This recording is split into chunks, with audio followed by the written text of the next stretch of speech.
स्वागत है सभी दर्शकों का हमारे YouTube चैनल शिलाई दर्पण पर। आज हमारे साथ स्पेशल गेस्ट जुड़ चुके हैं उदय भारद्वाज जी, जो कि यहाँ पे मंदिर जो समिति है उसके सचिव है। और आइए इनसे करते हैं बात, किस तरह क्या हिस्टोरिकल पॉइंट ऑफ व्यू रहा है यहाँ का।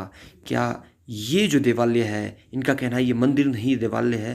तो जानते हैं यहाँ का इतिहास, किस तरह से यहाँ पे महाराज आए और किस रूप में यहाँ पे आए, और क्या है इसके पीछे पूरी कहानी और पूरा तथ्य जानने का प्रयास करते हैं उदय भारद्वाज जी से। भारद्वाज जी, स्वागत है आपका हमारे चैनल पर शिलाई दर्पण पर।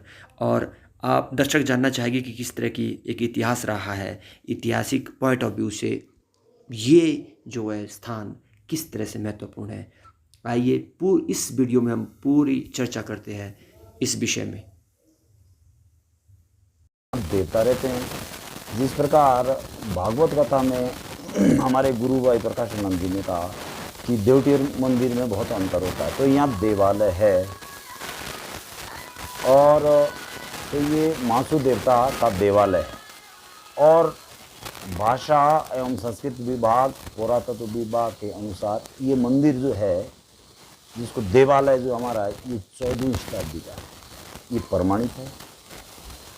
हुआ ऐसा कि यहाँ जिस जगह ये देवालय स्थापित है, इतना बड़ा कॉम्प्लेक्स है, यहाँ पहले कोटी के रामटा उनको कहते थे, उनका गांव होता था। हुआ क्या कि शिलाई गांव के लोग, ठिड़व जिन्हें कहते हैं, वो अनहोल जा रहे थे। जब वो अनहोल जा रहे थे, मीनस में उनका रात्रि पड़ाव था, तो वहाँ रास्त जो आज का गाँव है, जिसको पुरातन नाम जिसका रियासत है, वहाँ का एक कोई था अनुसूचित जाति का भाई, वो मछली मार रहा था। तो उन्होंने उससे मछली पहले वो खरीद रहे थे, फिर उन्होंने कहा यार यात्री ऐसे ही ले लेते हैं। वो घर चला गया और वहाँ अपने रियासत में जो अपने मुखिया थे गांव को, उनको रोने धोना किया और कहा कि भाई मेरी जो है मछली लूट ली इन लोगों ने, ठिंडव ने। ऊपर से वो लोग आए तो 18 लोगों का उन्होंने वध कर दिया, एक 19वां बच गया ठिंडव। अगर वो घर के तरफ आए उसकी आंखें फट जाए। फिर उसने सोचा अब मरना तो है, घाव उसके शरीर में लगे हुए थे। ऐसी किद्वंती है, और इसका जो है पूर्व है, मतलब आगे से आगे किद्वंती है। अनोल चला गया, तो अनोल पहुंचने से पहले अनोल में देवता खेला। उन्होंने कहा कि भाई ऐसा है, एक मेरा श्रद्धालु आ रहा है और तुम ऐसा करना, इसको पकड़ लेना, नहीं तो हो सकता है आत्महत्या करे और यहाँ आत्महत्या मेरे मंदिर को दागी कर दें। तो उसको पकड़ा, तो जैसे ही देवता ने उसको चावल मारे तो उसके घाव एकदम मिट गए। तो उसको लगा नहीं है तो है कुछ यहाँ शक्ति। तो उन्होंने कहा कि ऐसा है, ये मेरे 4 दाने चावल के देता हूँ मैं, अभी मैं कुछ नहीं कर सकता हूँ, लेकिन ये दाने जो है 4 आपके खत में कोटी गांव है जहाँ पर ये देवालय स्थित है। वहाँ का रामटा नामक खूंद राजपूत, वो बहुत, ये भी थोड़ा ऐसे उसको अंदर गर्व था और थोड़ा अति करता था, तो वहाँ डाल देना कह रहे। बोले ठीक है जी, और मेरी ये शर्त है आपको, रास्त का मैं शिलाई बनाऊंगा और शिलाई की रास्त बनाऊंगा। वहां पर 25 मकान से ऊपर मैं नहीं जाने दूंगा। अगर 25 मकान उनके हो जाते हैं तो उनको गांव छोड़ना पड़ेगा।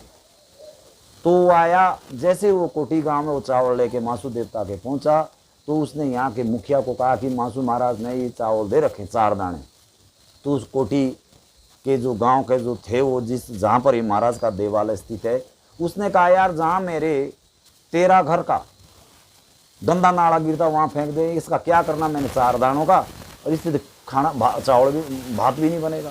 उसने वहाँ फेंक दिया। आदि वृद्धि हो करके वहाँ से पूरा गांव कट गया। आज भी एक चीज़ हमारे पास मौजूद, एक सांकड़ है, संगड़ जो है चैन है लोहे की, और मैं दिखाऊंगा कि आप वीडियो में उसको दिखाएं, आज हमारे पास मौजूद है।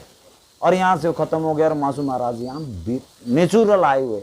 आप कहीं भी जाते होंगे तो आपने देखा होगा सिमटा जी, बोठा महाराज और चालदे महाराज, दोनों महाराज की पूजा नहीं होती, लेकिन यहाँ पर दोनों महाराज की पूजा है। तो महाराज आप देखते हैं, रास्त आज भी 25 परिवार है और उनको मासू महाराज का श्राप है। अगर वो ओबरे में, नीचे के ओबरे में अगर वो दरवाजा डालते हैं तो ऊपर नहीं डाल सकते, अगर ऊपर वो डालते हैं तो नीचे नहीं डाल सकते।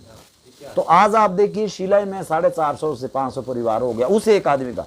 वो जो 18 आदमी की जिनकी हत्या होगी, उनके पितृ बने, जिसको पितृ जो है, जिनको हमारे पहाड़ी भाषा में पाप कहते हैं। आज भी, आज के दिन में भी उनकी डेली पूजा होती है। लेकिन आज के दिन, जैसे मेरा आज उपवास है, आज महाराज का स्नान है, तो रात को जब हम उन 18 ठिंडों को जो पितृ रूप में है, पालगी के ऊपर पालगी है, उसमें मैं आप चाहो तो मैं उसको दिखा दूंगा। तो जब उनको हम मतलब उनको पूजा कर देते हैं तब हम जो आहार भोजन कर सकते हैं, मतलब 72 घंटे के बाद ही हम भोजन करते हैं। आज भी उनकी पूजा होती है। और सबसे बड़ी बात है ये महाराज जो है ना, जब तक शिलाई गांव के ठिंडो उनकी 3 आल है, उनमें से कोई यहाँ नहीं आता, ये बाहर नहीं आता। और आज रात्रि को, अब मजे की बात सुनो, मैं एक ली होती है, जब ऊपर से महाराज आए तो महाराज ने कहा इंसाफ मैं कर दूंगा, पर मेरी एक शर्त तेरे को माननी होगी, कि तेरे को मेरी ली माननी होगी। ली का मतलब है कि मेरा ये सिस्टम जब तक तू रहेगा तब तक तू अदा कर। वो क्या था कि ऐसा है, मैं तो मासू देवता डरता हूँ, मेरा एक वीर है, चालदा महाराज का जो वीर है उसका नाम है शेलकुड़िया महाराज। वो इतना वीर है कि अनौल में उसने क्या क्या किया। इस समय उसके 2 ही मंदिर है, एक रायगी टिवनी से ऊपर और एक है पर्वत घाटी में, वहाँ का नाम है दूनी भीतरी, बिल्कुल चांचल घाटी के आसपास है वो। वहाँ पर महाराजा करण और इस शेलकुड़िया का मंदिर है। तूने कहा कि मैं शेलकुड़िया को भेज रहा हूँ और कहीं नहीं है, मैं कोटी भेज रहा हूँ, इंसाफ के लिए भेज रहा हूँ मैं, पर एक शर्त माननी होगी, जब मेरी पूजा लगेगी, जब मेरा स्नान होगा, उस दिन रात को ये भूखा रहेगा तो तेरे को इसको कुछ देना पड़ेगा। तो उसके लिए आज भी ठिंडो रात का जो आज रात जो पूजा होगी 11-12 बजे, इसकी जो तीसरे पैर की पूजा होगी, तो इनके द्वारा वो ली वो दिया जाता है ना जी। तो ले आए आज भी इनका, तो शिलाई गांव का भी 200 आदमी यहाँ पहुंचे हुए हैं। और इस देवते का जो वजीर है, बावन गांव का मुखिया वर्तमान में प्रताप सिंह तोमर है।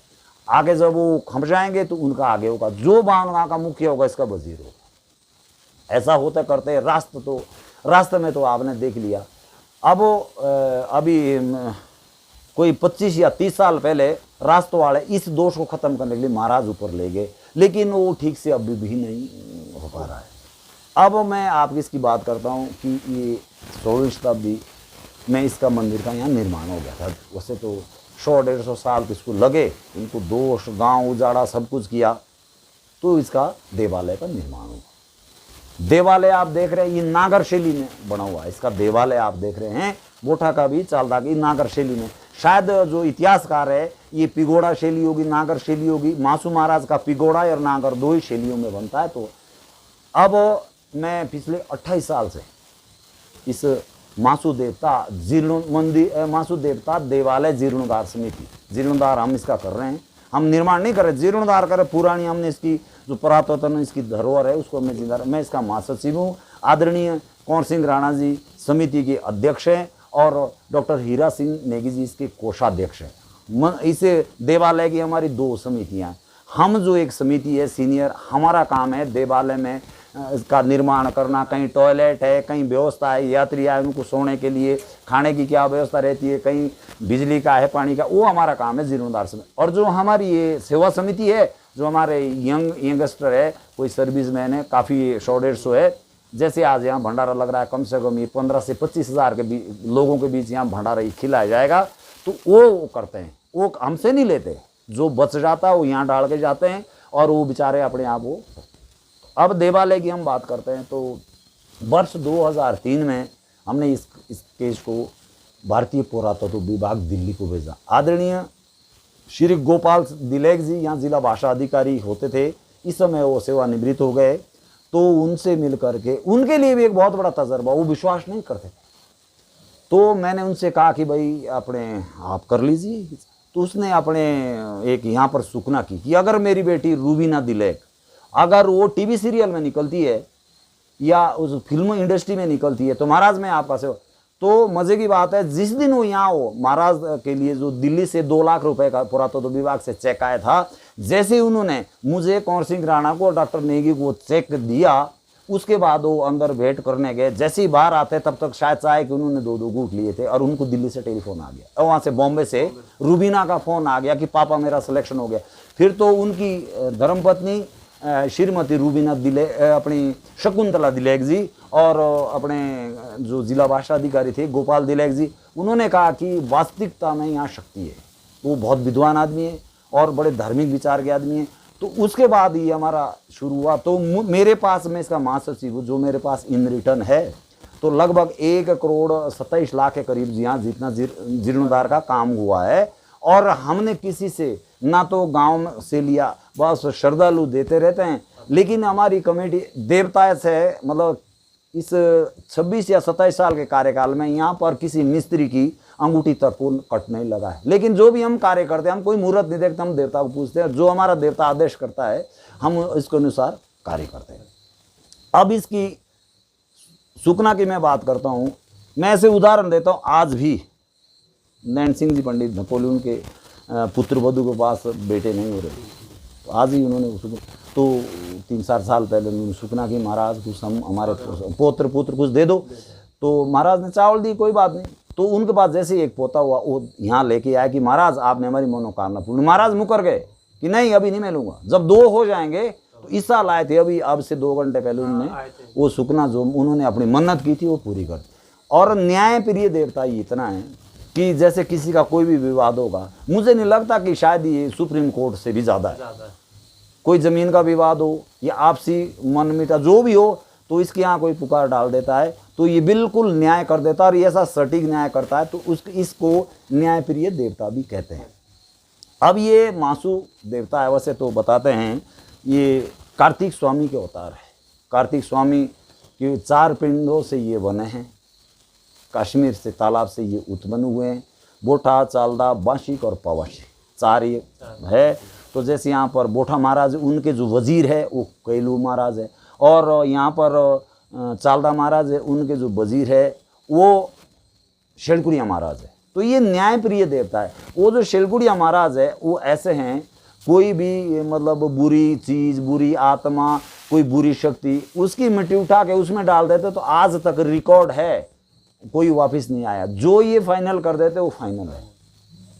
तो ये अच्छा, यहाँ पर जो है, अब मैं यहाँ की बात बता, यहाँ के जो भंडारी है ठाणी का मतलब है जो अंदर मतलब मासू महाराज के जहाँ इनकी प्रतिमाएं रखी हुई है देवालय में, वही अंदर जा सकते हैं, बाकी कुछ से ऊपर।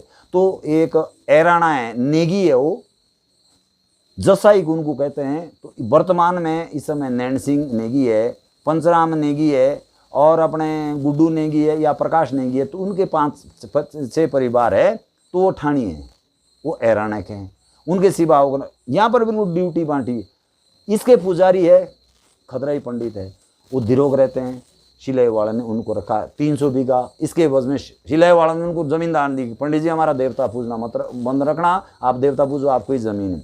और इसके जो भंडारी है, अब उनकी भी एक मैं कहानी को फिर से इसको घुमा रहा हूँ। वो भंडारी कैसे बने? तो भंडारी वो बने, वो ऐराने गाँव में रहते थे। तो उसका क्या हुआ, वहाँ उनको किसी कारण वंश गांव छोड़ना पड़ा। वो आदमी मोराड़ चला गया, मोराड़ गांव चला गया। उसके पास 2 बेटे थे। एक बेटा पेड़ से गिरा, उसकी मृत्यु हो गई। जब तक उसका दाह संस्कार करके वो वापिस आए, तब तक दूसरे बेटे को सांप ने काटा, उसको भी खत्म हो गया। अब बुजुर्ग थे दोनों मियाँ बीवी। फिर उसने जैसे उसका 13वीं वगैरह हुई, फिर उसने देवी देवता पूछना वगैरह आदि करना शुरू किया। तो उसको बताया कि तेरे को मासू का दोष है। उसने पूछा ठीक से कि मासू का दोष है, कि कोई बात नहीं, मेरा तो अब अंत हो गया, अब मासू को भी छोड़ना, कोटी के मासू को। वैसे तो मासू ही मानते थे हरियाणा में, लेकिन इसका निकला दोष। अब इसको भंडारी चाहिए था, ऐसे किसी ने आना नहीं था। अब उसने उसके दोनों बेटे मार दिए, और वो दोनों बुजुर्ग मियाँ बीवी आया, और उसने अपने एक बकरे की खाल, उसको स्थानीय भाषा में खलटू बोलते हैं, उसमें थोड़ा जौ डाले कि उसके मंदिर आंगन में मैंने जौ देने, अपने आप वहाँ फांसी लगा देनी। मंदिर जब मासू तेने मेरा अंश खत्म किया तो तेरे को मैं मारने नहीं दूंगा। तो यहाँ पहले ही देवता प्रकट हो गए, जब वो आधे रास्ते में था कि ऐसा कोई आ रहा है, उसको रखो, मेरे से गलती हुई है, लेकिन मैंने वो गलती वो मैं इसकी पूरी कर दूंगा। जैसे ही वो आया, वो आंगन में इसके महाराज के चौंतरे में पूछना, उसने वहीं से वो जौ डालने शुरू करे, और लोगों ने उसको पकड़ कि भाई बात तो सुन। तभी एक बार फिर देवता यहाँ प्रकट हुए। तो देवता ने बोला, भाई ऐसा है, मैंने गुनाह किया, कि तू ये बता मासू मैंने आपका बिगाड़ा क्या, जो तेने मेरे दोनों अपने दोष से और जो है मेरे दोनों बेटों को खत्म करा। उसने कहा ये मेरे से गलती हुई है, लेकिन तेरे को मेरा भंडारी बनना पड़ेगा। बोला मैं तो भंडारी बन जाऊंगा, पर अगली पोस्ट में कौन बनेगा? हम तो बूढ़े हैं दोनों मियाँ बीवी, हम तो 50 से ऊपर है। बोलो वो तेने देखना नहीं, वो मैंने देखना। तो यहाँ एक तिलकाई परिवार रहता है, जिनके परिवार से अपने पुलिस में भी है बेचारे, और वो शिलाई भी रहते हैं, गुमान सिंह नहीं, उनके घर में वो रहने, उन्होंने उसको पनाह दी कि हम सब कुछ करेंगे। वो दोनों बुजुर्ग मियाँ बीवी रहने लगे। 2 साल या 3 साल बाद हुई और उसके गर्भ से जो है एक पुत्र हुआ। और आज की तारीख में उनके 7 परिवार है, जो इसके भंडारी 7 परिवार। अब वो जहाँ अब देवता ने उनको जगह दी, वो कांडी, और कांडी में एक बहुत बड़ा वो था, उसको क्या बोलते दानी, उसका कंडवाल होता था। तो वो कंडवाल इतना मतलब क्रूर आदमी था कि मुर्दे के कफन भी निकाल लेते। उसको मासू देवता ने ख़त्म किया, तो उस एवज में वो ज़मीन इनको दे रही। आज भी कांडी गांव में ज़मीन में ये नहीं कहना पड़ता ये मेरा है, कांडी हो या कंडारा हो, उनको ये दोनों गांव में उनको ये नहीं कहना पड़ता है मेरी, तो ये मासू देवता ज़मीन। आज भी ये 7 परिवार है, कांडी के नेगी परिवार है, डॉक्टर हीरा सिंह नेगी, उनके पुत्र है श्री विक्रम नेगी, उनके ब्रदर डॉक्टर नेगी के भाई है लायकराम नेगी, और उनके जो है इस समय चाचा जी है भीषण सिंह नेगी, जो माली है, देव माली है जो है। तो 7 परिवार इनमें। अच्छा, एराणे को ठाणी बना दी।